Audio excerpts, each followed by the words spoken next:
மிகவும் பிரபல்யமான உலக புகழ் பெற்ற பிரபல்யமான ஒரு வசனம். கர்த்தருக்கு மகிமை உண்டாவதாக. 2 நாளாகவும் 7ஆம் அதிகாரம் 14ஆம் வசனம். என் நாமம் தரிக்கப்பட்ட என் ஜனங்கள், என் நாமம் தரிக்கப்பட்ட என் ஜனங்கள் தங்களை தாழ்த்தி ஜெபம் பண்ணி என் முகத்தை தேடி தங்கள் பொல்லாத வழிகளை விட்டு திரும்பினால் அப்பொழுது பரலோகத்தில் இருக்கிற நான் கேட்டு அவர்கள் பாவத்தை மன்னித்து அவர்கள் தேசத்துக்கு சேமத்தை கொடுப்பேன். தேசத்திற்கு ஆசீர்வாதத்தை கட்டளையிடுவேன். ஆமென். எல்லாம் சேர்ந்து ஒரு முறை வாசிப்போம். எல்லாம் சேர்ந்து. ஒருவேளை பைபிள் கொண்டு வராவிட்டால் போர்டை பார்த்து வாசிக்கும்படி கேட்குறேன், ஸ்க்ரீன் பார்த்து வாசிக்கும்படி கேட்குறேன், பைபிள் இருந்தால் பைபிளை பார்த்து வாசிக்கும்படி கேட்குறேன். எல்லாம் சேர்ந்து வாசிப்போமா?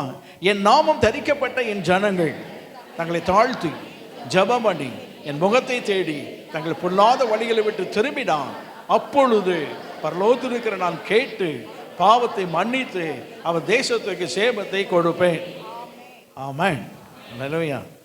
இதை உலக பிரசித்த பெற்றதுன்னு சொல்வதற்கு காரணம், எங்கெல்லாம் ஜெபம் என்றதான ஒரு தலைப்பில் பேசப்படுகிறதோ அங்கே கட்டாயம் இதை வந்துடும். ஆமாம். இதை வைத்து அநேக பிரசங்கங்களை பல இடங்களில் கேட்டிருக்கலாம். எல்லாம் இதெல்லாம் பழமையான பிரசங்கத்தை போல தானே இருக்கும். ஆனால் கர்த்தருக்கு மகிமை உண்டாவதாக, தலைப்பு பழமையானதுதான், ஆனால் பதில் எப்போதுமே புதுமையானது. ஆமாம். இங்கே தான் இருக்கீங்களா? கர்த்தருக்கு மகிமை உண்டாவதாக. ஆகவே இந்த பகுதி சாலமோன் ஜெபம் பண்ணின ஒரு ஜெபத்திற்கு ஆண்டவர் கொடுத்த பதில். தாவீது ஆலயத்தை கட்டுவதற்கு பிரயாசப்பட்டான். ஆண்டவர் சொன்னார், எப்பா நீ ஆலயத்தை கட்ட மாட்டாய், உன்னுடைய குமாரன் தான் ஆலயத்தை கட்டுவான். ஆகவே நீ என்ன செய், உன் பையனை விட்டுரு அப்படின்னா. ஆலயத்தை கட்டுவதற்கு அவன் பிரயாசப்பட்டான். என்னெல்லாம் செய்யலாம் அப்படின்னு சொல்லி நம்மகிட்ட தான் கொடுக்குற ஆண்டவர். வரைபடத்தை ஆண்டவர் கேட்டான். அந்த வரைபடமாக என்று தந்துடும். நான் அந்த ஆலயத்தை கட்டாவிட்டாலும் பார்க்கவாது செய்கிறேன் அப்படின்னு சொல்லி வரைபடத்தை பெற்றுக்கொண்டார். ஆண்டவர் அவனுக்கு வரைபடத்தை கொடுத்தார். 4ஆம் வசனம் உங்களுக்கு தெரியும். அருமையான ஸ்ட்ரக்சர் போட்டு கொடுத்துட்டார். வரைபடத்தை கையில் வச்சிருக்கிறான். சாலமோனை கூப்பிட்டான், நீ இதை செய்ய வேண்டும் என்று கர்த்தர் உனக்கு கட்டளையிட்டு இருக்கிறார். நீ சின்னவனாக இருந்தாலும் எல்லா ஞானத்தையும் அறிவையும் கர்த்தர் உனக்கு கொடுப்பார். ஆலயத்தை கட்டு என்று சொல்லி அவனுக்கு பெர்மிஷன் கொடுத்தான். அவன் சிறுவனாக இருக்கிறான். ஆலயத்தை கட்ட ஒரு பொருளாதார தேவை என்ற ஒன்று வரும்போது அவன் எங்கே போய் நிற்க முடியும், யாரை போய் தேட முடியும் என்றதான ஒரு பிரச்சனைக்கு ஆண்டவர் சொன்னார், தாவீது சொன்னான், இதை பற்றி நீ கவலைப்படாத, நான் திரளாய் சேர்த்து வச்சிருக்கிறேன். எவ்வளவு பொன் அளவு வச்சிருக்கிறான். பொண்ணு 1,50,000 தாலந்து. 1,00,000 கணக்கு போட்டு ரெடியாக இருந்துக்கிடுங்க. 1,50,000 தாளந்து. ஒரு தாளந்து 56 கிலோ. ஒவ்வொரு ஏரியாவில் இருக்கும். ஒவ்வொரு ஏரியாவில் சீரிய தேசத்தின் தாளந்து ஒரு கிலோகிராம் ஒரு அளவு, ஒவ்வொருத்தர் அளவு. ஆனால் இஸ்ரவேல் சமுதாயத்தில் உள்ள அளவு வந்து ஏறக்குறைய 56 கிலோ. எவ்வளவு? 56 கிலோ.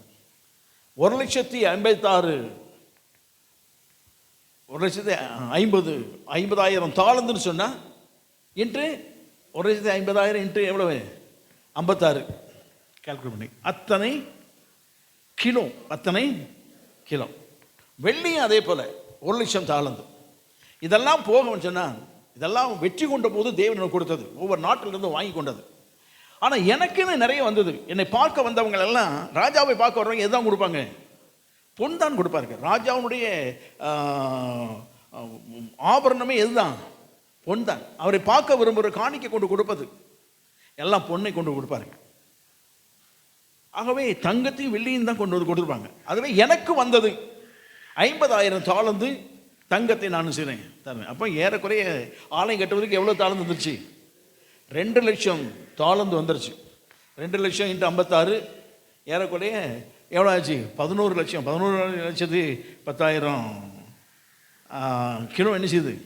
அதாச்சு. கர்த்தருக்கு மகிமை உண்டாவதா. அவ்வளோ 11,00,000 1,110,000 கர்த்தருக்கு மகிமை உண்டாவதா. அவ்வளோ கிலோ. இன்றைக்கி 1 கிலோ 1 கிராம் எவ்வளவு? 7,000. 1 கோடி. அது 10,00,000 11,00,000 வச்சுக்கிடுவேன். இன்ட்டு போட்டோன்னா நான் ஒரு நாள் கணக்கு போட்டு பார்த்தேன். நம்ம சின்ன கால்குலேட்டர் கணக்கு போட்டால் ஈன்னு இழிச்சிக்கிட்டே 3 ஈ வந்துச்சு. நீங்கள் சிரிக்கிற மாதிரி தான் இருந்தது. ஆமாங்க, போட்டு பார்த்துட்டேன். 3 ஈ வந்தது. அதுக்கு எனக்கு கணக்கு தெரில. அதை அப்படி முடி வச்சுட்டு சைவராக போட்டு பார்த்தேன். இந்த பைபிளில் இங்கே தொடங்கி இங்கே வரைக்கும் சைக்கிள் போட்டு வச்சுருக்கேன். பழைய பைபிளில் பார்த்தீங்கன்னா தெரியும். என் பைபிள் எடுத்து பாருங்கள். அவன் போட்டு சைவராக கடைசி வரைக்கும் போட்டிருக்கேன். அதுக்கு எனக்கு எண்ணிக்கை தெரியலை, எனக்கு என்ன தெரியல. அவங்க ட்ரில்லியன் எல்லாம் சொல்கிறாங்க. அதெல்லாம் தாண்டி போயிட்டுருக்கு. ஆண்டவர் கேட்டவன். அதனால தான் அந்த ஆலயத்துக்குள்ளே போன உடனே பார்க்குற இடமெல்லாம் என்னதுதான்? பொன்னினாலே செய்யப்பட்டது. 60 முழம் நீளம் அப்படின்னா 60 முழம்னா 60 × 3 180 அடி நீளம். உயரமே 20 முழம். அப்படிலாம் பொன்னினாலே செய்துட்டான். ஆண்டுகிறாரு. இந்த இது அவ்வளோ பிரம்மாண்டமாக கட்டிட்டு சாலமோன் ஒரு மரத்தினாலே செய்யப்பட்ட பலிபீடத்தில் ஏறி நிற்கிறான். பொன்னினால் செய்ததில் ஏறி இருக்கலாம். தங்கம் பொண்ணெல்லாம் யாருக்கு தான்? கர்த்தருக்கே உரியது. பொண்ணும் வெள்ளியும் யாருடையது? பிரச்சனை அதுக்கு வரலன்னா பைபிள் வசனத்தை சொல்கிறேன், கேட்டுக்கணுங்க. ஆமாம், சரி. மரப்பலை நின்று ஜெபம் பண்ணுறோம். ஆண்டவரே இந்த ஆலயத்துக்கான ஜெபிக்கிறோம். ஒன்றா ஜெபம் பண்ணுறோம். 4 வாசு பாருங்க. தேசத்துக்கு ஜெபம் பண்ணான். ஒன்று, தேசத்துல ஜனத்திற்கு ஜெபம் பண்ணான். ஜனங்களுடைய பிரயாசத்துக்கு ஜெபம் பண்ணுறான். அதோடு மாத்திரமில்லை, தேசத்தில் எதிராளி வந்தால் என்ன செய்யணும், அதுக்கு எதிராளி நிமித்தம் ஜெபம் பண்ணுறான். பஞ்சம் வந்தால் என்ன செய்யணும், பஞ்சத்துக்கு ஜெபம் பண்ணுறான். இப்படி ஒவ்வொன்றாய் ஜெபம் பண்ணுறான். ஒருவேளை நாங்கள் சிறைப்பட்டு போயிட்டோம்னா அந்த எல்லையிலிருந்து என்ன செய்யணும், இப்படி ஜெபத்திற்கு பிரிவாக வச்சு ஜெபம் பண்ணுறான். எல்லாம் ஜெபம் பண்ணான். பலி செலுத்தினான். 1 லட்சம், ஏறக்குறைய 1.5 லட்சம் 1 லட்சம் ஆடுகள் என்ன செய்திருக்கிறான், பலி செலுத்திருக்கிறான். காளைகள் அதே போல் பலி செலுத்திருக்கிறான். ஒரு சரித்திராஜி சொல்றாரு, கிதரோன் ஆறுல தண்ணீர் போவதற்கு அந்த காலகட்டத்தில் போவதற்கு பதிலாக ரத்தமே ஆராய்ச்சி இருக்கு ஓடுது. பின்னாட்களே ஒருவன் அந்த பாறையில் ஒட்டி இருக்கிற சோப்பு அணு மாதிரி சோப்பா தெரியுதுன்னு சொல்லி அதை தோண்டி எடுத்து ஆராய்ச்சி பண்ணால் காலங்கள், இத்தனை காலங்களுக்கு முன்பு அது கடாக்களின் ரத்தம் என்று சொல்லி என்ன செய்யறான், குறிப்பிடலாம். அப்புறம் எவ்வளவு அளவிற்கு என்ன செய்திருக்குது, அந்த ரத்தம் போயிருக்குங்கிறத அவன் கண்டுபிடிச்சு சொல்கிறான். இவ்வளோ அளவுக்கு ரத்தம் அணிச்சிருக்கு, ஆராய் ஓடி இருக்கிறது. அவ்வளவு பலி செலுத்தினான். தேவனுக்கு ஆச்சரியம் தாங்க முடியல, இவ்வளவு செய்தான்னு ஆண்டு இரவே கர்த்தர் பதில் கொடுத்தார். அவன் எப்படிலாம் ஜெபம் பண்ணானோ ஒன்றுக்காக ட்ரிக் பண்ணார். நீங்கள் இந்த நாட்களில் ஆண்டு சமூகத்தில் 21 நாள் ஜெபத்திற்கு எழுதி வைத்தோ அல்லது மனதில் வைத்தோ ஒவ்வொன்றாயும் சொல்லியிருப்பீங்கல்ல, இந்த இரவு ஒவ்வொன்றாய் கர்த்தர் டிக் பண்ணுவார். அவன் நம்ம ஜெபத்தை கேட்கிற ஆண்டவர் அவர். கர்த்தருக்கு பாய் மண்டவதாக அப்படி கேட்கும்போது பொதுவாய் ஒரு வார்த்தை சொன்னாருங்க. சொல்லும்போது என் நாமம் தரிக்கப்பட்ட என் ஜனங்கள். ஆமாம், ஆண்டவர் இஸ்ரவேல் ஜனங்களுக்கு அவர் நாமத்தை தரிச்சிட்டார், கேட்காமலே கொடுத்துட்டார். கேட்காமலே நினைச்சிட்டாரு. அவர் சொல்லும்போது, மோசேட்ட சொல்லும்போது, இது என் ஜனங்கள். இது யாரு? என் ஜனங்கள். என் ஜனங்களை கூட்டு போ அப்படின்னாரு. இது என் ஜனங்கள். இன்னொரு இலையில சொல்லும்போது, இது என்னுடைய சம்பத்து. அவங்க யாரா? என் சொத்து அப்படிங்கிறாரு. என் சொந்த ஜனம், என் சொத்து. அந்த ஜனங்களை பார்க்கும்போது நினைச்சாரு, நாம சொல்றேன் இது என் சொத்துன்னு யாரை சொல்லுவோம்? யாரை சொல்லுவோம்? பிள்ளைகள் தான் சொல்லுவோம். சொத்து இருக்கும். ஆனால் அது சொத்துன்னு சொல்கிறத விட நாம் சொல்கிறது எது சொல்லுவோம்? பிள்ளைங்க, இது என் சொத்துப்பா அப்படிமோ. இதே போல் ஆண்டு சொல்றாரு, அவருடைய சொத்தம், அவர் சம்பத்து கர்த்தருக்கு மகிமை உண்டாவதாக. ஆண்டவர் அவருடைய நாமத்தை இஸ்ரவேல் ஜனங்களுக்கு தரிப்பித்து விட்டார். அவர்கள் கர்த்தருடைய ஜனம். சொன்னாலும் சொல்லாட்டாலும் எல்லாம் சுற்றி உள்ள எல்லா ஜனங்களும் சொல்லும் அவங்க கர்த்தருடைய ஜனம். அன்னைக்கு சொல்லும் போது யெகோவா தேவனுடைய ஜனம், அது கர்த்தருக்கு மகிமை உண்டாவதாக. அவருடைய நாமத்தை தரிப்பித்து விட்டார். சரி, அவங்களுக்கு சொன்னார் நாமம் தரிக்கப்பட்ட ஜனம். இன்னைக்கு நாம் எடுத்துக்கணும், புதிய ஏற்பாடு காலத்தை எடுத்துக்கொள்வோம். இன்னைக்கு நமக்கு அவர் நாமம் தரிப்பிக்கவில்லை. நாம புறஜாதி மார்க்கத்தை சேர்ந்தவர்கள், கிறிஸ்துவை சேராதவர்கள், புறம்பானவர்கள், காணி ஆட்சிக்கு புறம்பானவர்கள், தகுதி இல்லாதவர்கள். ஆனால் ஆண்டவர் நம்மை தகுதிப்படுத்தினார். ஆமாம், எப்படின்னா அவருடைய நாமத்தின் மீது விசுவாசம் உள்ளவர்களாகி அவரை ஏற்றுக்கொண்டவர்கள். யாரை ஏற்றுக்கொண்டவர்கள்? இயேசு கிறிஸ்துவை தன் வாழ்க்கையிலே சொந்த இரட்சகராக. அவர்தான் எனக்கு பாவத்திற்காக மரித்தார், என்னுடைய அக்கிரமங்களுக்காக மரித்தார், என்னுடைய சாபங்களுக்காக மரித்தார் என்று சொல்லி அப்படியே விசுவாசித்து ஏற்றுக்கொண்டவர்கள். என் பாவத்தை மன்னிக்கக்கூடிய பரிகாரி அவர்தான், என்னை ஆசீர்வதிக்கும் தேவன் அவர்தான், நாளைக்கு பரலோக ராஜ்யம் தரக்கூடிய நித்திய ஜீவ வாழ்வை தரக்கூடியவர் அவர்தான் என்று சொல்லி ஏற்றுக்கொண்டவர் எத்தனை பேர்களோ, எத்தனை பேராலும் சரி, அத்தனை பேர்களும் அவருடைய சொத்தாய் மாற்றினார். எப்படி அவருடைய பிள்ளைகளாக கர்த்தர் மாற்றினார்னு சொல்லப்படுகிறது. இந்த காலவெளியில் ஆண்டு சமூகத்தில் வந்து நம்முடைய வாழ்க்கையில் ஜபத்தை கேட்க வேண்டும். ஜபத்திற்கு எல்லாம் பதில். அதுக்கு தொடக்கமே என்னதான் சொல்றாரு? என் நாமம் தரிக்கப்பட்ட ஜனம். அப்போ ஜபம் கேட்கப்பட வேண்டும், ஜபம் ஆஸ்வதிக்கப்பட வேண்டும் சொன்னால் அவருடைய நாமம் நமக்கு தரிப்பிக்கப்பட வேண்டும். ஆமாம், அப்போ இயேசுவை நம்முடைய வாழ்க்கையில் ஏற்றுக்கொண்டிருக்க வேண்டும். ஒருவேளை இயேசுவை ஏற்றுக்கொள்ளாமல் இயேசுவின் வாழ்க்கையில் அனுபவம் இல்லாமல் யார் இருந்தாலும் இன்றைக்கு முழு மனதோடு அவரை ஏற்றுக்கொள்ளும் போது அவருடைய சொத்தாக கர்த்தர் மாற்றுவார், அவருடைய சம்பத்தாக கர்த்தர் மாற்றுவார். பிள்ளை என்ற உரிமை தருகிறார். பிள்ளை என்றால் அந்த தகப்பனுடைய பெயர் முத்தரிக்கப்படுகிறது. சொன்னாலும் சொல்லாட்டாலும். ஆமாம், எங்கே போனாலும் பேர் என்னங்க? மனோவந்தரப்பேன். இனிஷியலில் சொல்லுங்கள். எது சொல்லுங்கள்? இனிஷியல் எது அப்படின்னா உங்கள் அப்பா பேர் சொல்லுங்கள் அப்படின்னு. எங்கள் அப்பா பேர் அப்படின்னு சொல்லுங்க. சொன்ன எங்கள் அப்பா பேர் கேட்டேன். இனிஷியல் ஆரம்பம் ரெங்கசாமி அப்படி மேலே இவர் ஃபாதரு இவர் அப்பா ரெங்கசாமியா அப்படின்னு பார்த்து பார்ப்பாங்க. என்ன சார்மாங்க? ஆமாம் சார், நான் ஈஸ் போயிட்டு வந்தேன். அவனுக்கு ஒரு சாட்சியை சொல்லிட்டு கேட்டுட்டானா அவனுக்கு சாட்சி தான். கேட்காத வரைக்கும் தப்பிச்சிட்டான்னு அது மாதிரி என்ன செய்யணும் சொல்லிடும். அப்போ தகப்பன் பேர் சொன்னாலும் சொல்லாட்ட எங்கே வரும்? எங்கே வரும்? பேரோட வரும். தகப்பனுடைய பெயர் தரிப்பிக்கப்பட்டிருக்கிறது. கர்த்தருக்கு மகிமை. அவர்களுக்கு பழைய ஏற்பாட்டு காலத்தில் அவர்களுக்கு தேவன் தரிப்பித்தார் போல இன்றைக்கு அவரை ஏற்றுக்கொண்டு ஒரு பாதை நடந்து அவர் இரத்தத்தினாலே கழுவப்படுகிறோம்னு சொன்னால் குடும்ப சம்பந்தம் இரத்த சம்பந்தமான உறவுகள் நமக்கு ஏற்படுகிறது தேவனோடு கூட. ஆமாம், கர்த்தருக்கு மகிமை உண்டாவதாக. அந்த நாமத்தினாலே தரிப்பிக்கப்படுறோம். அப்போது நமக்கு ஒரு நாமம் கொடுக்கப்பட்டது. நம்முடைய பெயர் இருந்தாலும் நம்ம இந்த உலகத்தில் யாரும் சொல்கிறாங்க? யாரும் சொல்கிறாங்க? கிறிஸ்தவர்கள். கிறிஸ்துவ அவர்கள் என்ன செய்கிறார்? வாசம் பண்ணார். கிறிஸ்துவுக்குரியவர்கள்.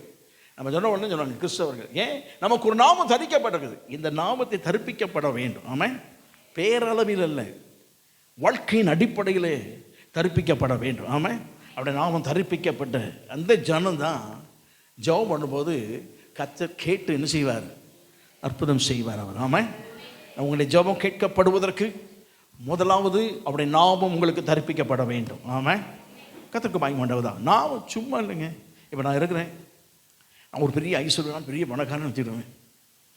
என்ன செய்யறேன்? யாராவது ஒருத்தர் சொல்லுவேன், கையில் கிடச்ச ஆளுக்கு சொல்லுவேன். நான் பிரியா உட்காந்துருக்கேன். பிரியா வந்து, அங்கிள் எங்கள் அப்பா சொன்னாங்க உங்கள்கிட்ட வந்து 1 லட்ச ரூபா வாங்கிட்டு வர சொன்னாங்க. நான் சொல்லிட்டேன் பெரிய ஐஸ்வர்யம் 1 லட்ச ரூபா வாங்கிட்டு வர சொன்னேன். எனக்கு பிரியா யாருன்னு தெரியும், உங்கள் அப்பா யாருன்னு என்ன செய்யும்? சரி சொன்னாங்களாம்மா, இந்தா எதிர்கேள்வி கேட்காமலே கொடுக்குறேன். ஏன் அப்படின்னா எனக்கு யாரை தெரியும்? அப்பா தெரியும். அவளுக்கு அவருடைய அப்பா நாமம் என்ன செய்யப்பட்டிருக்குது? தற்பிக்கப்பட்டிருக்கு. இதை பார்த்துட்டே இருக்கான் ஒருத்தன். அவரும் வந்து இவ சொன்ன மாதிரியாவே எங்கள் அப்பா வந்து உங்கள்கிட்ட 1 லட்ச ரூபா கேட்க வந்தேன்னா உங்கள் அப்பா யாருன்னு கேட்பல மாட்டேன். இல்லை அவள் சொன்னால அவங்க தான் எங்கள் அப்பா. எனக்கு அவரும் தெரியும், அவங்க பிள்ளையும் தெரியும், அவரும் தெரியும். உனக்கு நாமம் தரிப்பிக்கப்படலை, உங்கள் அப்பா பேர் சொல்லு. எங்கள் அப்பா பேர் வேறு சொல்லும் போது அவர் இந்த நாமத்துக்குரியவர் அல்ல. ஆமாம், அதை கேட்பதுக்கு உரிமை. அதான் வானத்தின் கீழே பூமியிலே மனிதன் ரட்சிக்கப்படும்படியாய் இயேசு என்ற நாமமே அல்லாமல் வேறே ஒரு நாமம் கட்டளையிடப்படவே இல்லை. நீங்கள் எந்த நாமத்தை கொண்டது கேட்டாலும் சரி கிடைக்காது. அதுக்கு தான் இயேசு இதனால் வரை நீங்கள் கேட்கலப்பா, என் நாமத்தில் கேட்கல. கர்த்தருக்கு மகிமை உண்டாவதாக. இயேசு கிறிஸ்து மலைப்பிரசங்கம் பண்ணினார். மலைப்பிரசங்கம் பண்ணும்போது தட்டுங்கள் திறக்கப்படும், கேளுங்கள் கொடுக்கப்படும், கேட்கிற எவனும் பெற்றுக்கொள்வான் அப்படின்னு சொன்ன உடனே எல்லாருக்கும் ரொம்ப சந்தோஷம். கேட்குறாங்க. அப்போ ஆண்டவர் கேட்கிற எவனுக்கு கட்டாயம் என்ன செய்வார்?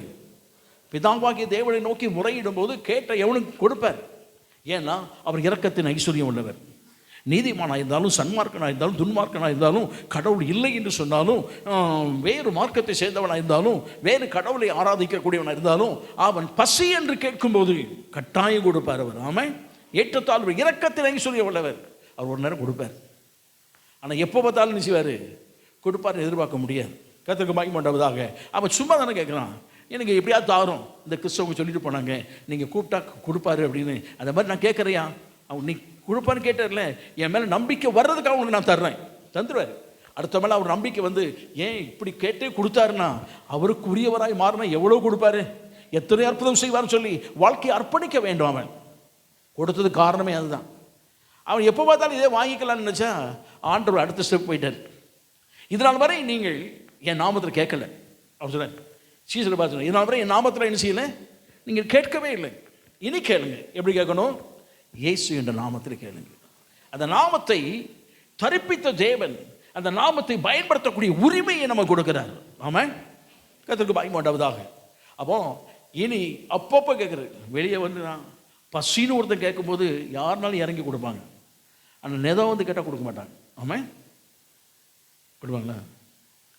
பிள்ளை டேடி பசிக்குது, சரிடா அந்த காசை வச்சுக்க, கையில் இல்லையே, சரி இந்த பார்சல் இருக்காது பாரு எடுத்துருப்போம். எவ்வளோ உரிமை கொடுக்குறோம் நம்ம பிள்ளைகளுக்கு. நீ எடுத்துக்க, நீயா எடுத்துக்கொள்ள வேண்டியது எடுத்துக்க, பெற்றுக்கொள்ள வேண்டியது. மறுநாள் பசின்னு கேட்குறான். சரி நேற்று புரோட்டா சாப்பிட்டேன் டேடி, இன்றைக்கி எனக்கு ஒரு வேறு ஏதாவது நூடுல்ஸ் சாப்பிடும் போல் இருக்குது அப்படின்னா, சரி போய் சாப்பிட்டு வா. நாம் பிள்ளைகளுக்கு வந்து கணக்கெல்லாம் பார்க்குறதில்ல, பிள்ளைகளுக்கு அனுப்பிச்சதில்லை. ஏன் சாப்பிட்றேன்னு கேட்கல. பிள்ளைகள் பசின்னு வந்தால் எப்போ வேணாலும் கொடுப்போம், தேவையிட்டு வரும்போது எப்போ வேணாலும் கொடுப்போம். ஏன் அப்படின்னா நம்முடைய உரிமை எங்கே இருக்கிறது. ஆமாம், ஆண்டவர் அதை தான் சொன்னார். எப்போ நீங்கள் என் நாமத்தினாலே கேளுங்க. இனி கேட்கும்போது என் நாமத்தினாலே கேளுங்க சொன்னார். அதுக்காக தான் ஆண்டு சமூகத்தில் கேட்கும்போது, பரலோகத்தின் பிதாவே இயேசுவின் நாமத்திலே கேட்கிறோம். கேட்கும்போது பரலோக தேவனம் ஆமென் அப்படியே ஆக கடவுள் நம்ம தேவையெல்லாம் சந்திக்கிறார். ஆமாம், கர்த்தருக்கு பயந்து உண்டாவதாக. நாமத்தை பயன்படுத்தும் உரிமை. அப்போதான் வேறு சொல்லுது, நாமம் தரிப்பிக்கப்பட்ட ஜனம். அந்த நாமத்தை உரிமையோடு சொல்லி கேட்கும் ஜனம் யாராக இருந்தாலும் அவர்களுக்கு தேவன் பதில் கொடுத்து ஆசீர்வாதத்தை கட்டளையிடுவார் அவர். ஆமாம், நாமத்தை பயன்படுத்தக்கூடிய உரிமை நமக்கு வேணும். இவங்கெல்லாம் உரிமையோடு பயன்படுத்தினார்கள். கர்த்தருக்கு பயந்து உண்டாவதாக. வேறு உதாரணம் சொல்லலாம், நான் நிறைய ஏற்கனவே சொல்லியிருக்கிறேன். நானும் ஆபிரகாம் ஒரு பெரிய ஐஸ்வர்யமான் சீமான். அவன் சொத்துக்கு அளவே கிடையாது, பூமி தாங்கக்கூடாது இருந்தது. அப்படின்னா இப்படி இருக்கும் பாருங்க. நமக்கு சொத்து பூமியிலே இல்லை, அவனுக்கு பூமி என்ன செய்யலையா. அவன் போன படம் அப்படி மைல் கணக்கில் ஆடு மாடுகள் போயிட்டு இருக்கும், கிலோமீட்டர் கணக்கில் போயிட்டு இருக்கும். அவன் வீட்டில் பிறந்த பிள்ளைகளே 436 பிள்ளைகள், 418 பிள்ளைகள் பிறந்த பிள்ளைகளே. வேலைக்காரன் எவ்வளோ இருக்காங்க, அடிமைகளாக இருக்க எத்தனை பேர் இருக்கிறாங்க, சூப்பர்வைசர் எவ்வளோ இருக்காங்க, அதெல்லாம் நமக்கு தெரியாது. அவன் போனால் ஒரு கிராமமே என்ன செய்யும், ஒரு பட்டணமே போன மாதிரி இருக்கும். கர்த்தருக்கு பயந்து உண்டாவதாக. அவ்வளோ திரளான ஆசி. அவன் சாராளின் பிள்ளை என்று சொல்லப்படுறது யாரு, ஒரே ஒருத்தன் தான் இருக்கான், ஈசாக். அடுத்தாக்கில் இன்னொருத்த பிள்ளை ஒன்று இருக்கிறான், இஸ்மவேல். இது போக மறுமணியாட்டின் பிள்ளைகள் என்று வேதத்தில் சொல்லப்படுது. கேத்துராளின் பிள்ளைகள் ஒரு 4 பேர் இருப்பாங்க. இன்னும் மறுமணியாட்டின் பிள்ளைகள் ஒரு 2-3 பேர் இருக்கிறாங்க. ஆக இவன் கடைசி காலம் சொத்து பிரிக்கிறான். சொத்து பிரித்தா எல்லா பிள்ளையும் கட்டாயம் என்ன செய்கிறோம், அந்த சொத்து பிரிக்கும் போது வந்துட்டாங்க எல்லாரும். எங்களுக்கு ஆபிரகாம் தகப்பன் தானே எல்லாம் வந்துட்டாங்க. ஆபிரகாம் அதுக்கெல்லாம் தப்பு சொல்ல, உங்களுக்கு வேணா வாங்கப்பா சொத்தை பிரிச்சது. சொத்து பிரிக்காது. முதல்ல சொத்து பிரித்தா யாருக்கு தான் கொடுக்கணும், யாரு தான் கொடுக்கணும், ஈசாக்கு தான் கொடுக்கணும். வாக்குத்தத்தம் புத்திரன் அவன் கொடுக்கல. அவனும் உட்கார வச்சுட்டான், உட்கார வச்சு நில்லப்பா அப்படின்னு. கேத்துரால் பிள்ளைகள் வராங்க, கொடுத்தாரு. போதுமா, நான் நினச்சி வந்ததே இது குறைவு, அதை விட அதிகமாக கொடுத்துட்டீங்க அப்படின்னு சொன்னோன்னா ரொம்ப சந்தோஷம். சரி அந்த பக்கம் ஓரமாக நில்லுன்ட்டேன். எல்லாம் வாங்கினாங்க. எல்லாம் வாங்கி உங்களுக்கு போதுமானு கேட்குறேன். இன்னும் கொண்டாரு, உனக்கு இருக்கிறத வந்துடுறேன், இன்னும் இருக்குது இங்கே சொத்து. தானே ஒருத்தர் கூட கேட்டான், சரி எடுத்துக்க. எல்லாம் இஸ்மவேல் வரைக்கும் எல்லாரும் வாங்கிட்டாங்க. வாங்கின உடனே அவன் சொல்கிறான், சரி வாங்கிட்டுங்க, நீங்கள் தூர தேசத்துக்கு போயிட வேண்டியதுதான். எங்கெங்கே போகணுமோ இங்கே இல்லைன்னு செய்யுங்க, போயிருங்க. ஆனால் இந்த ஈசாக்குக்கு நான் ஒன்று கொடுக்க போகிறேன் அப்படின்னு சொல்லிட்டு ஈசாக்கு வெகுமதி கொடுத்தேன். வெகுமதி எவ்வளோதான் இருக்கும், நீங்கள் ஒரு வீட்டுக்கு போகிறீங்க, காரில் போய் இறங்குறீங்க, வெகுமதி கொடுக்குறீங்க, கல்யாண வீட்டுக்கு எவ்வளோ கொடுப்பீங்க, அளவெல்லாம் சொல்ல வேண்டாம். உங்கள்கிட்ட இருக்கிறதுல என்ன செய்வோம், கொஞ்சம் கொடுப்போம். என் வீடே கண்டு சொத்து, வீடே எழுதி கொடுத்துறேன்னு சொல்லி போவோம், சொத்தை கொடுக்க மாட்டோம். எதை தான் கொடுப்போம். ஈசாக்கு என்ன தான் கொடுத்தான், அவங்களாம் வெகுமதி கொடுத்தான், ஈசாக்கு சொத்து கொடுத்தான் ஒரு பக்கம். ஆனாலும் ஈசாக்கே வச்சுட்டு எல்லாம் சொன்ன, எல்லாரும் முன்னாடி சொன்னான், எல்லாம் கொஞ்சம் நில்லுங்கப்பா, ஒன்று இவனுக்கு கொடுத்தான். எல்லாரும் பார்த்தாங்க, பரிதாம ஈசாக்கை பார்த்தாங்க. அவனுக்கு கிடைச்ச மாதிரி தெரியலையே அப்படின்னு அவனுக்கு இருக்குது. அதனால தான் ஆண்டவர் அவனை ஆசீர்வதிக்கும் போது 100 மடங்கு ஆசீர்வதித்தார். ஆமாம், என்ன அர்த்தம் சொல்லும்போது அவன் சொன்னான், எப்போ உங்களெல்லாம் அனுப்பிட்டேன், ஒன்றே ஒன்று, இனி ஒரு நாளும் ஆபிரகாம் என்னுடைய தகப்பன்னு ஒரு பய சொல்லக்கூடாது. யாரும் என்ன செய்யக்கூடாது, ஒரு ஆள் சொல்லக்கூடாது. அந்த உரிமை ஈசாக்குக்கு மட்டும்தான் உண்டு. ஆபிரகாமின் தேவன் என்று பரலோகத்தின் தேவனை நோக்கி கூப்பிடுவதற்கு ஈசாக்குக்கு மட்டும்தான் உரிமை உண்டு. வேற யாருக்கு உரிமை கிடையாது. அவங்களாம் ஆபிரகாம் பிள்ளைகள் தான், ஆபிரகாமின் வித்து தான். ஆனால் யாருக்கு உரிமை கிடையாது. இவன் ஒருத்தன் தான் கூப்பிடணும். ஆகவே தான் ஈசாக்கு ஆபிரகாமின் தேவனை என்று கூப்பிடும்போது தேவன் அவனுக்கு ஆபிரகாமின் நிமித்தம் ஆசீர்வாதத்தை கட்டளையிட்டார். யாக்கோபு ஈசாக்கின் தேவனை ஆபிரகாமின் தேவனை என்று கூப்பிடும்போது ஆபிரகாமின் நிமித்தம் யாக்கோபை ஆசீர்வதித்தார் அவர். ஆமாம். அப்படி சந்ததி எல்லாம் கூப்பிடும் போதெல்லாம் ஜெபம் பண்ணும்போது அப்படிதான் ஜெபம் பண்ணுவாங்க. ஆபிரகாமின் தேவனும் ஈசாக்கின் தேவனும் யாக்கோபின் தேவனுமாய் இருப்பவரே கர்த்தருக்கு மகிமை உண்டாவதாக. ஆபிரகாமின் பெயரை உச்சரிக்கக்கூடிய உரிமையை கர்த்தர் இவனுக்கு ஒருத்தனுக்கு தான் கொடுத்தார், வேறு யாரும்.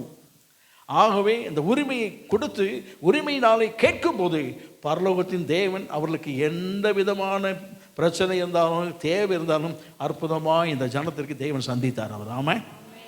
இது அவங்களுடைய வாழ்க்கையில் உள்ள நடைமுறை. இயேசு கிறிஸ்து அதை தான் சொன்னார். எப்பா அவங்க பயன்படுத்தும் போது அந்த உரிமையை பயன்படுத்தும் போது நாமம் தரிக்கப்பட்டது, அந்த நாமத்தினாலே உரிமையோடு அவர் கேட்டார்களே, அந்த உரிமையை உங்களுக்கு நான் தரேன், என் நாமத்தினாலே நீங்கள் கேளுங்கள். அதுக்கப்புறம் தான் நாம் எல்லாம் கேட்குறோம் இயேசுவின் நாமத்தினாலே. ஆண்டவருக்கு மகிமை உண்டாவதாக. அந்த நாமத்தை பயன்படுத்தும் போது நிச்சயமாகவே பலன் உண்டு. ஆமாம்.